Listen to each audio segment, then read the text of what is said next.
Hello everyone, welcome back to our UPSC Ethics lecture series. In the last sessions, we talked about different approaches to ethics. Today we are going to continue our journey and learn how to actually make ethical decision step by step.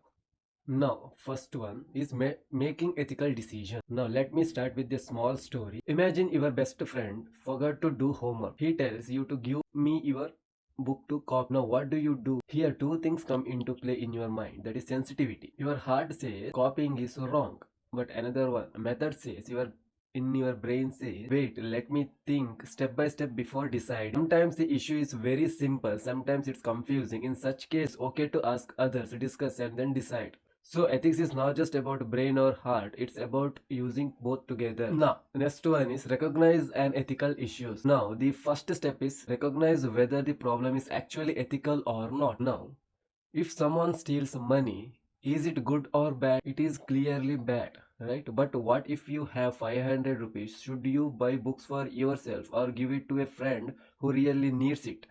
Now both options are look good, but imagine you gossip about a classmate behind their back. It's not illegal. Police won't come after you, but is it ethical? No, right? So the first skill is to notice this is an ethical issue, not just a normal problem. Okay. Now next one is get the facts. Okay, now suppose the school says let's go on a picnic. Everyone is excited, but before deciding we need facts. Ask yourself how much will it cost and everyone join?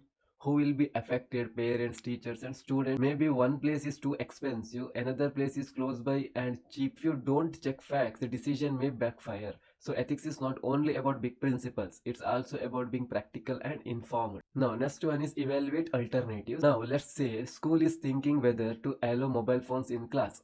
How to decide? Let's test it with different approaches. The first one is utilitarian. Phones distract, so banning them reduces harm.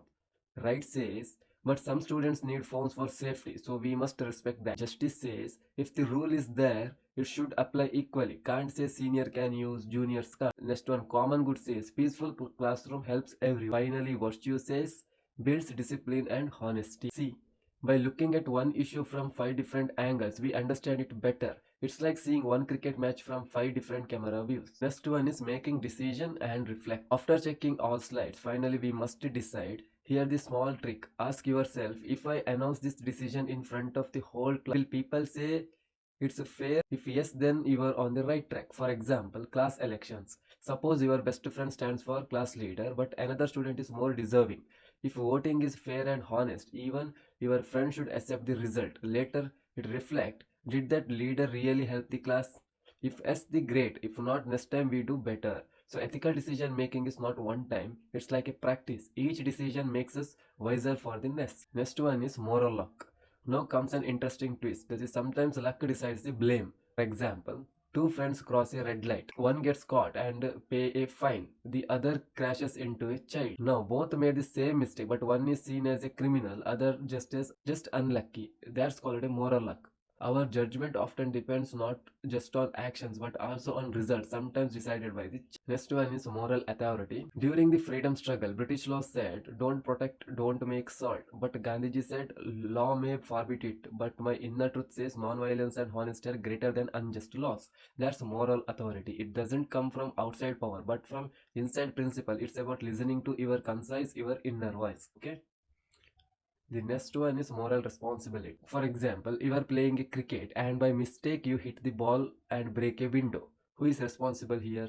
You only, right? Why? Because you had a free will and intention. But if a strong wind broke the window, then it's not your fault. Also, not all responsibilities are legal. For example, if you help an old person cross the road, there is no law forcing you, but morally it feels like your duty. So moral responsibility is about choosing our actions carefully, knowing that we may deserve praise or blame for them. Okay, so friends, that's today's journey through ethical decision making. See how with small stories like homework, picnics, crickets and Gandhijis, we can understand even deep topics easily. That's the magic of ethics. So we will continue with more topics in the coming days. Till then, keep thinking, keep questioning, and yes, don't forget to like, share and subscribe. See you in the next class.